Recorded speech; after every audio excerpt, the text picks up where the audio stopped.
would like to pass it over to Egor. Egor is a member of the DORA community. He has been at Booking.com for, I'm not sure how many years, but I know you've been an engineering manager, I think, for 23 years. Yeah, a few years, right? But I think most importantly, at least for the last 6 years, right, you've been using DORA and DevOps to help teams improve, and you've written some really great articles that I personally have found incredibly helpful to put both the research in context, but also understand how it's being used in practice. And so thank you so very much for being here today with us and sharing how you're using the DORA research. And with that, I will pass it over to you. Yeah, thank you very much. Thank you for having me. Yeah, I'm engineer manager at Booking.com. Indeed, this is a short resume in terms of DORA metrics. I thought that this would be fun to present it this way. I had 3 periods in my career: a waterfall period with quarterly deployments and lead time for changes of up to 1 year. I had a relatively short Scrum period with monthly releases, and the current period DORA, DevOps, Kanban based, and currently my teams are able to deliver on demand and do deployments 2-3 couples times per day with lead time for changes of a day or so. So let's get started. We all face resource constraints, right? There's always more to do than we can deliver. So what we usually do in this case, we usually ask for extra resources, right?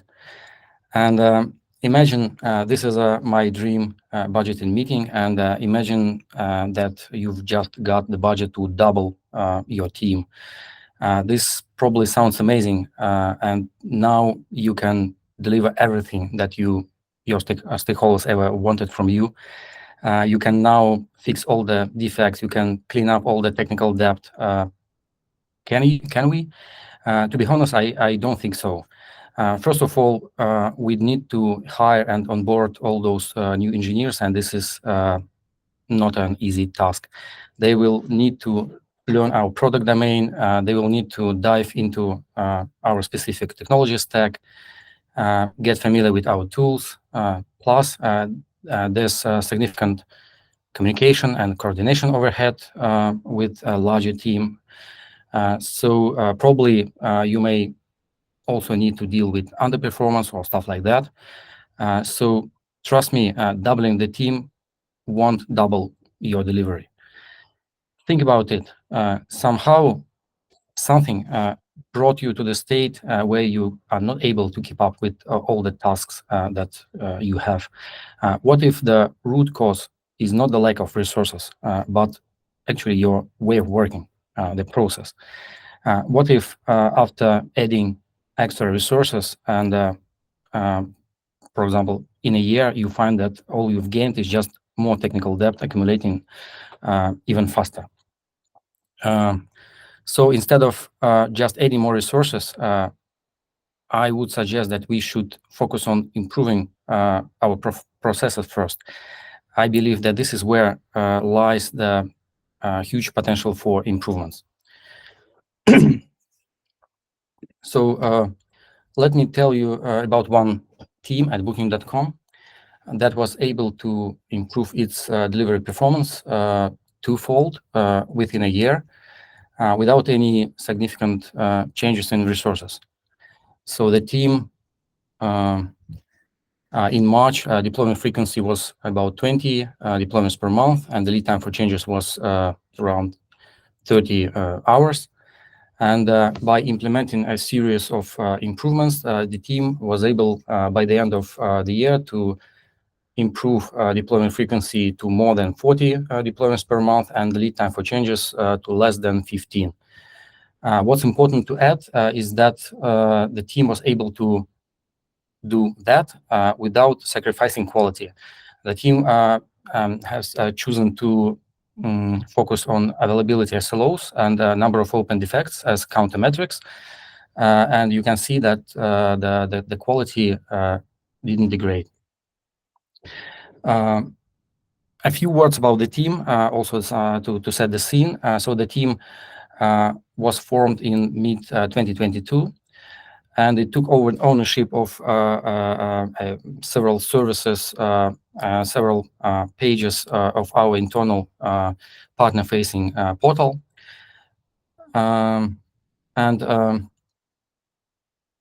Those pages and services were implemented long ago, maybe like 10 years ago, in Perl initially, and yeah, that's and they were patched many times since then. Let's then focus on backend service first. What the team did. So the backend service again, it was implemented. It was implemented 10 years ago in Perl. This is a programming language in Perl, and it was migrated a couple of years ago to Java, but it was migrated as is without any significant architectural or improvements for the code base. So the lead time for changes in the beginning of 2023 was around 14 hours, and deployment frequency was around 15 per month.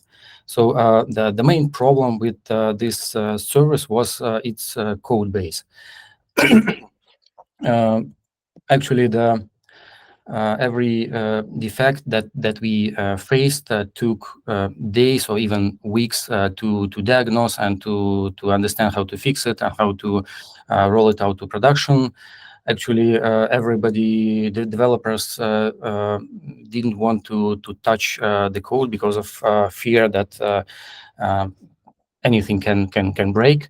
So the team saw that the most constraining factors were lack of unit test coverage and this bad internal test quality, and decided to focus on this in the following month. So you can see that the team started working on unit test coverage, and unit test coverage was increasing quickly in the following month. And also the team started doing deep code reviews in order to improve the quality, and also started doing refactorings. Since the team was not able to stop the world and stop the feature work, so the team decided to implement Boy Scout rule, which means that we should leave the campground cleaner than we found it. So that means that we are trying to implement small refactorings during regular work. We decided we should not create special technical debt tickets, something like that. So we rather prefer doing small improvements within the current tickets that we had. So by June, the team realized that code reviews became really painful and became the bottleneck. Why? Because the team tried to implement each feature within one big merge request, and it was really difficult to get all the approvals and to do proper code review. To the extent that developers actually try to avoid code reviews and postpone it or something like that. So we decided that we need to start working in smaller merge requests. That means that we try to break the feature into small pieces and to have it reviewed and approved and pushed to production and under feature flag. So we're delivering feature bit by bit, partially hidden under feature flag. And we also decided that we need to give our code review a top priority. So that had a really positive effect. So you can see that lead time for changes improved considerably, and also deployment frequency skyrocketed. And at that moment of time, we also realized that our test coverage was really good, and we became very confident in our automation test suite so that we could deploy our changes to production without any manual verification. And we decided to implement a deployment automation. What does it mean? At that moment of time, the deployment procedure included a lot of manual steps and 2 canaries. So it took approximately 14 minutes to get a release deployed to production. So that's also incentivized developers to avoid deployments and to batch merge requests. So we decided to change this. So we decided to implement to fully automate our deployment procedure. That means that once merge request gets approved and merged to the master branch, it gets deployed to production straight away without any manual verification and any manual operation.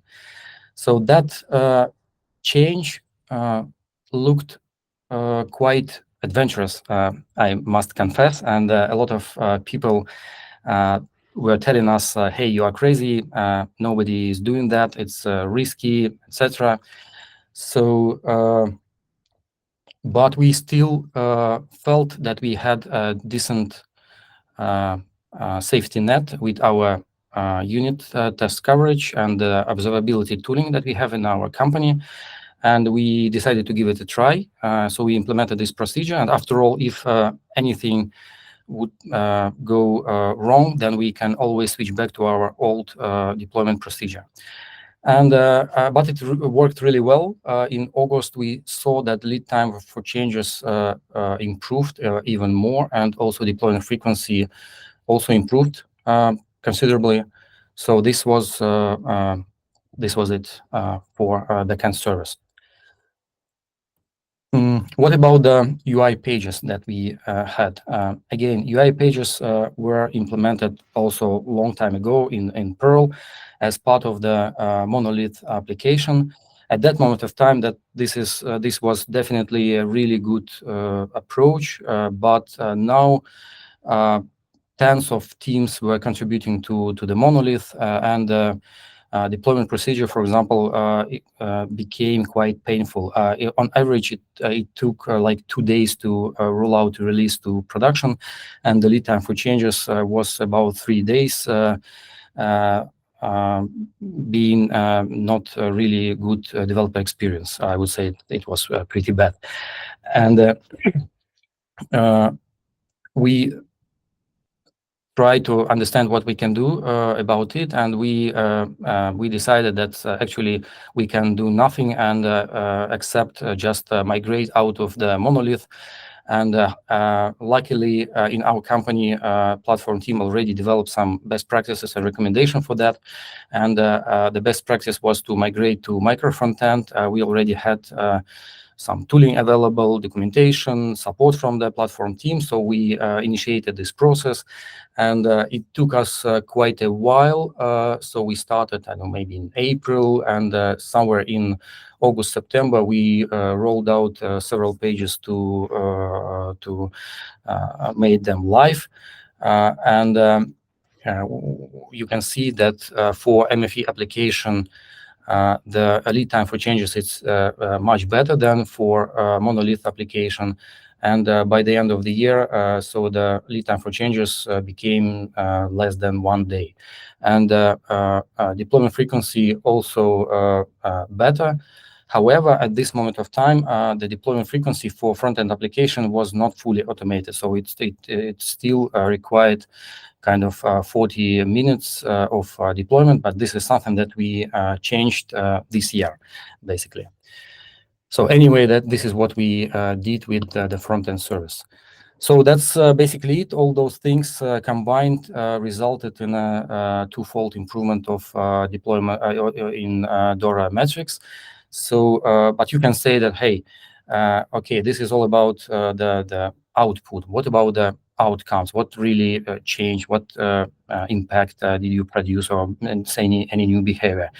So to be honest, maybe it's too early to fully, to talk about the impact. So I see that right now this team is working full speed and much better, and probably this is going to be a topic for this year's article, to assess the improvements in impact that this team produced. But still, let me share a couple of observations. So I believe that what we did unlocked a new way of working with a focus on internal quality.